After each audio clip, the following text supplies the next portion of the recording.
अस्सलामुअलैकुम। तो फाइनली पूरे के पूरे 3 महीने बाद मैं अपना मुंह चुक के यूट्यूब पे आ चुका हूँ। तो क्या नाचो मैं? तो गाइस फाइनली मुझे पूरे के पूरे 3 महीने बाद याद आया कि यार मेरा एक यूट्यूब चैनल भी था। तो इसी वीडियो के साथ मेरा यूट्यूब पे वेलकम बैक हो गया। तो इसी खुशी में यार जरा वीडियो को लाइक कर दो और नीचे सब्सक्राइब वाला बटन नजर आ रहा होगा, उसको भी जोर से सुना मार दो। कोई तरीका है भीख मांगने का? तो यार कहानी का आगाज कुछ इस तरह हुआ कि जब मैं सुबह सुबह उठा तो मैंने सोचा यार नाश्ते के साथ एक गिलास यूट्यूब शॉर्ट्स का भी ले लेता हूँ। लेकिन जब मैंने यूट्यूब शॉर्ट्स खोले तो मुझे कुछ इस तरह के एंड लेवल मुतमिन बगैरत मिले जो यूट्यूब शॉर्ट्स में पाकिस्तान की इंसल्ट करके इंडिया के नंबर बढ़ाते हैं और इसी वजह से दोनों कंट्रीज के दरमियान हेट फैलता है। तो मैंने भी फिर इन चूचों को रोस्ट करने का प्रोग्राम बना लिया। तो चलो यार बगैर किसी देरी के इन चूचों की चवलियां नापते। ये हुई ना बात। दोस्तों इस क्लिप में नजर मारे यहाँ पे पाकिस्तान आर्मी के जवान परेड कर रहे हैं और आप खुद ही परेड को देख सकते हो कि कोई भी सीक्वेंस नहीं चल रहा। किसी जवान ने आगे मुंह कर रखा है और किसी जवान ने कहीं और मुंह कर रखा है। अब दोस्तों एक दफा हमारे इंडियन आर्मी को भी देख लीजिए इनकी परेड करने का तरीका कितना बेस्ट है। अब भाई साहब को इतना नहीं पता कि परेड में सिर्फ मुंह सीधा नहीं होता बल्कि मुंह को डिफरेंट डायरेक्शंस के अंदर रोटेट भी करना पड़ता है, कभी राइट कभी लेफ्ट कभी स्ट्रेट। अच्छा एक टाइम पे मान लेते हैं कि हमारी आर्मी ने मुंह मोड़ के गलत किया, लेकिन अल्लाह का शुक्र है कि कभी हमारी आर्मी ने इस तरह की बगैरती नहीं लगाई। बवासीर एक आम समस्या है, इसके लिए वैद्य ऋषि का अर्शकल्प एक सेफ और ना ही कभी हमारी आर्मी ने बॉर्डर पर बच्चियां बुलवा के नचवाई हैं।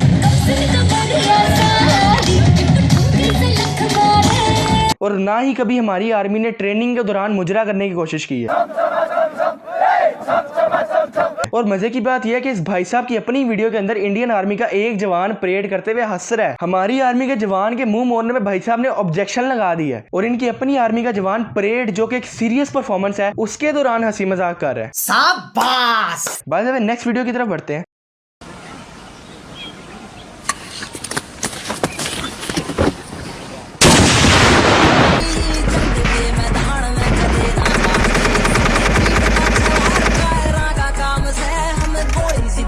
यार जैसा कि तुम लोग को पता है कि हम सब इंसान हैं और इंसानों से गलती होना लाजमी बात है। अब जैसा कि इस बंदे ने इस वीडियो के अंदर किया कि पाकिस्तानी आर्मी की फनी मोमेंट दिखाई है और इंडियन आर्मी की एक प्रोफेशनल मोमेंट दिखा दी है। इस बंदे से मैं यही कहना चाहूंगा कि भाई साहब अगर आप में इतना ही दम है ना तो अपनी आर्मी की भी फनी मोमेंट दिखाओ और हमारी आर्मी की भी फनी मोमेंट दिखाओ। एक तरफ आप फनी मोमेंट दिखा रहे हो और एक तरफ आप प्रोफेशनल मोमेंट दिखा रहे हो तो इसका तो कोई लॉजिक नहीं बनता। ये तो सिंपली आप बस हेट फैला रहे हो और कोई बात नहीं है। लेकिन मैं तुम लोग को इंडियन आर्मी की फनी मोमेंट दिखा सकता हूँ। अल्लाह का शुक्र है कि हमारी आर्मी को मिसाइल भी चलानी आती है और ना ही हमारी आर्मी ने कभी चलते ट्रक से लटकने की कोशिश की है और ना ही कभी हमारी आर्मी ने अपने ही मेंबर पे ग्रेनेड फेंका है। पाकिस्तानी आर्मी को हर लिहाज से ट्रेन किया जाता है कि इन्होंने जंग के मौके पर तमाम खतरात का सामना किस तरह करना है। इनको पूरा एक वॉर जोन बना के दिया जाता है, जबकि इंडियन आर्मी को जंग के मैदान में हगने की ट्रेनिंग दी जाती है। मैं मजाक नहीं कर रहा, तुम लोग खुद ही देख लो। अच्छे तरीके से इसके ऊपर आए और अपना जो एम नंबर 1 है, एम नंबर 1 इस बैरल के ऊपर रखे, इस ट्यूब के ऊपर, और अपना इस्तेमाल करना शुरू करें। यानी कि इसका मतलब है कि आपको कभी भी पाकिस्तान की आर्मी नजर आ सकती है जिसको देख के आपकी टट्टी निकल सकती है। और बाजू का तो ऐसा होता है कि इंडियन आर्मी के जवान इतनी जोर से हकते हैं कि अपनी पैंट ही फाड़ देते हैं। तो इस सिचुएशन में आपने क्या करना है उसकी इन्हें ट्रेनिंग दी जा रही है। अगर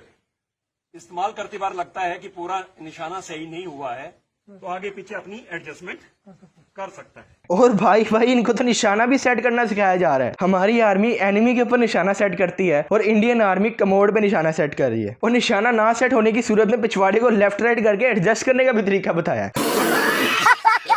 खैर नेक्स्ट वीडियो की तरफ चलते हैं। दोस्तों एक बार इंडिया और पाकिस्तान के बॉर्डर पे एक परेड होती है। यहाँ इंडिया और पाकिस्तान को रिप्रेजेंट करने के लिए एक एक सोल्जर आते हैं। पाकिस्तान का सोल्जर खुद को बढ़िया दिखाने की कोशिश करता है, लेकिन जैसे ही ये दोनों परेड करना शुरू करते हैं इंडिया का सोल्जर देखता है कि पाकिस्तान के सोल्जर का जूता इतने में ही फट गया। अब तो इस बेचारे की बेइज्जती हो जाती, इसलिए यह मदद की निगाह से इंडिया के सोल्जर को देखता है। अब दोस्तों हम इंडियंस तो है ही दिलदार। अब इंडिया का सोल्जर अपनी स्पीड दिखाता है और पाकिस्तानी सोल्जर का जूता तुरंत नए जैसा जुड़ जाता है। पाकिस्तानी सोल्जर को समझ ही नहीं आता कि ये कब हो गया। इसके बाद जब स्लो मोशन करके दिखाया जाता है तब पाकिस्तानी सोल्जर को हमारी स्पीड का पता चलता है। दोस्तों इस तरह से हम इंडियंस अपने दुश्मनों की भी इज्जत बचा लेते हैं। तो पहली बात यह कि जो वीडियो इन भाई साहब ने दिखाई है वो रियल नहीं है, वो एक ग्लू गम का शूटेड टीवी एड है। क्योंकि पाकिस्तानी आर्मी के बॉर्डर सोल्जर्स का यूनिफॉर्म ब्लैक है और इंडियन आर्मी के बॉर्डर सोल्जर्स का यूनिफॉर्म ब्राउन है। लेकिन आखिर अब इस बंदे ने बॉर्डर सोल्जर्स की बात छेड़ दी है, तो अब मैं जो वीडियो तुम लोग को दिखाने जा रहा हूँ वो टीवी का कोई शूटेड एड नहीं बल्कि एक बिल्कुल रियल वीडियो है। तो यार बात कुछ इस तरह के इंडियन आर्मी का एक जांबाज सिपाही सलामी देने आ रहा था। इसकी चाल से कुछ इस तरह मालूम हो रहा था कि आज ये कुछ बड़ा करके दिखाएगा और पाकिस्तानियों के रोंगटे खड़े करेगा।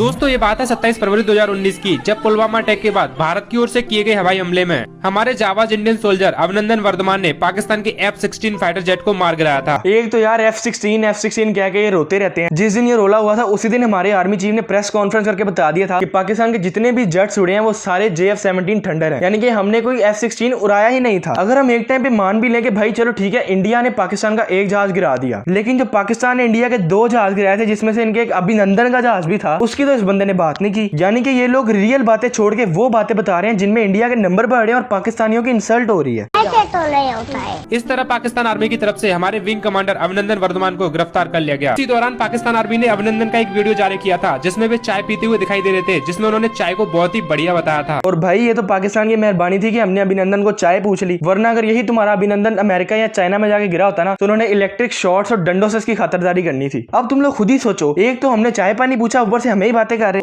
पैसा बर्बाद इसलिए जब भी पाकिस्तान के लोगों को इंडियन आर्मी या फिर इंडियंस पर बहुत ज्यादा गुस्सा आता है तो वो लोग कमेंट में टी इज फंटास्टिक या फिर टी वाज फंटास्टिक लिखते हैं। हाँ, हम लोग ये बात मानते हैं कि हम लोग द टी वाज फैंटास्टिक उस वक्त लिखते हैं जब कोई इंडियन हद से बढ़ जाए।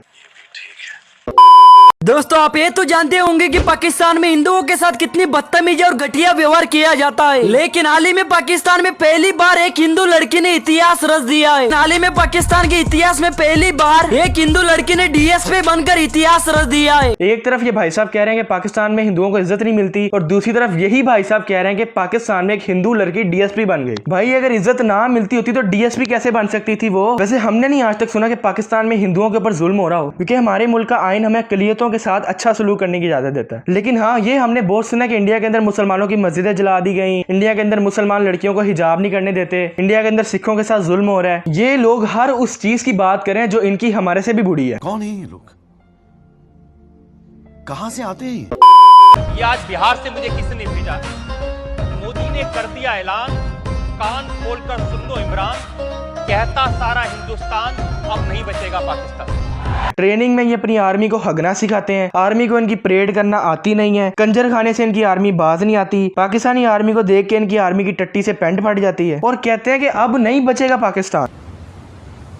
कोई बात नहीं, हम तो नहीं, जैसे पाकिस्तानी आर्मी तो झक मारने के लिए बैठी हुई है ना, हमें अपना डिफेंस खूब अच्छे तरीके से करना आता है। और मजे की बात यह है कि अगर तुम लोग गूगल पे the stupidest prime minister of the world लिखोगे तो तुम लोग को इनका मोदी ही मिलेगा, और अगर तुम लोग गूगल पे हराम खोर कंट्री लिखोगे तो तुम लोग को इंडिया ही मिलेगा। बस गप्पे मरवा लो इनसे, क्योंकि करने के नाम पे तो उन्होंने टट्टी ही करनी है जिसकी इन्हें ट्रेनिंग दी गई है। सच गप्पों से मुझे एक जाबाज इंडियन सोल्जर की कहानी याद आई, तो चलो जरा उस पर भी नजर मार लेते हैं। अभी मजा आएगा ना भिड़ो। पाकिस्तानी जो कमांडर था उसने अपने जवानों को आदेश दिया कि इनको रीचेक करो, इनमें से कोई जिंदा तो नहीं है। तो उनके पाकिस्तान के 2 सैनिक आए, आकर के हमारे जवानों के शरीर के अंदर गोलियां दागने लगे। तो मैं बेहोश था, लेकिन इतना बेहोश नहीं था कि उनको सुन ना सकूं या देख ना सकूं। बेहोश था लेकिन इतना बेहोश नहीं था कि सुन ना सकूं, देख ना सकूं। क्या बात है भाईजान, ये बेहोशी की कौन सी किस्म है जिसमें भाई साहब आंखें खोल के सब कुछ देख भी रहे हैं और कानों से सब कुछ सुन भी रहे हैं? नहीं, बायोलॉजी की तो जैसे इस बंदे ने माँ बहन एक करके रख दी हो। तो जो मेरे सामने वाले साथी को जो सीने में आकर 4-4, 5-5 जो राउंड के ब्रस्ट मारे, डेड बॉडी ऐसे उछलती थी ऊपर की तरफ, सामने वाले को मारा, बगल वाले को मारा, मैं भी इस तरह से ऐसे पड़ा हुआ था। उसने फर्स्ट में यहाँ पर ब्रस्ट मारा, फिर मेरे पैर में 2 जगह पे मारा। उसको मैं देख रहा हूँ कि धुआं निकल रहा है, लेकिन उस गोली की पीड़ा को चुपचाप पड़ा सहता रहा और उनको यकीन हो गया कि इनमें से कोई जिंदा नहीं। भाई साहब को 2 गोलियां लगी हैं और चुपचाप लेट के सहते रहे हैं। बंदा पूछे तो किसी मैन ऑफ स्टील की औलाद है, तूने आयरन की बॉडी फिट कराई हुई है। हालांकि इसके अपने बकौल जब इसके साथियों को गोली लगी तो इसके साथियों की बॉडी उछल के गिरी। 12 से गोली मारी, पर जब 1 कदम आगे गया तो उसने राइफल मेरी सीने की तरफ तानी। तब मुझे लगा यार अब नहीं बचूंगा। जब उसने गोली चलाई तो यहाँ पे पर्स में 5-5 रुपए के कुछ सिक्के भी थे। जब गोली जाकर के सिक्कों पे टकराई तो मुझे भी आभास हुआ कि तो मर गया हूँ। पाकिस्तान का दूसरा सैनिक आया, उसने आकर के मेरा AK-47 उठाया और वापस मुड़ा तो उसका पैर मेरे पैर से टकराया हो।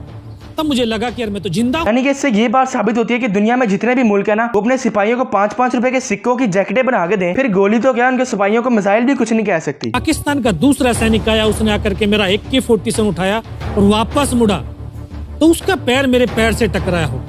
तब मुझे लगा कि यार मैं तो जिंदा हूं। रुको जरा, सब्र करो, क्लाइमैक्स अभी बाकी है। तब मेरे पास एक हैंड ग्रेनेड था, मैंने उसको पिन निकाली और उसके ऊपर ऐसे फेंका तो कोट के अंदर हुड लगे हुए, हुड के अंदर वो गिरा जी। उसने तुरंत पीछे की तरफ मुड़ के देखा, पीछे तो कोई मूवमेंट था नहीं। हाँ जी, एक गोली हाथ में लगी हुई है और एक गोली पाँव में लगी हुई है। फिर भी भाई साहब के अंदर इतनी ताकत है कि हैंड ग्रेनेड निकालते हैं और सीधा हुड में फेंक देते हैं। ऋतिक रोशन की तरह ये भी बॉर्नविटा तो नहीं पीता। कुछ देर पहले तो उसको ये भी नहीं पता था कि ये जिंदा है कि नहीं। मुझे भी आभास हुआ कि तो मर गया हूँ, तो उसका पैर मेरे पैर से टकराया हो, तब मुझे लगा कि यार मैं तो जिंदा हूँ। मैंने दोनों हाथों से उसकी राइफल को उठाने की कोशिश करी, ये हाथ हिला नहीं। एक हाथ से राइफल उठाई, वहां से ब्रस्ट फायरिंग की है। 4-5 पाकिस्तानी सैनिकों को मौत की नींद सुला। तुम तो धनाधन फेंके जा रहे हो। साले को 2-2 गोलियां लगी हुई हैं, आधी बेहोशी की आलम में है, फिर भी हैंड ग्रेनेड निकाल के फेंका और ब्रस्ट मार के 3-3 बंदे ही मार दिए। तो बस यार, मैं मजीद हंसना नहीं चाहता। तो लास्ट में ये बात कहना चाहूंगा कि मैंने ये वीडियो किसी इंडियन को नीचा दिखाने के लिए नहीं बनाई, बल्कि मैंने ये उन बगैरतों को रिप्लाई किया है जो इस तरह की वीडियोस बना के पाकिस्तान और इंडिया के दरमियान हेट फैलाते हैं। तो चलो यार, आज की वाली वीडियो में इतना ही। अब अगर वीडियो पसंद आई हो तो वीडियो को लाइक कर दो, अगर पहले से नहीं किया हो तो चैनल को सब्सक्राइब कर दो और बेल आइकन को ऑल पे कर दो। तो तुम लोगों से मुलाकात होगी नेक्स्ट वीडियो में, तब तक के लिए हैप्पी इंडिपेंडेंस डे।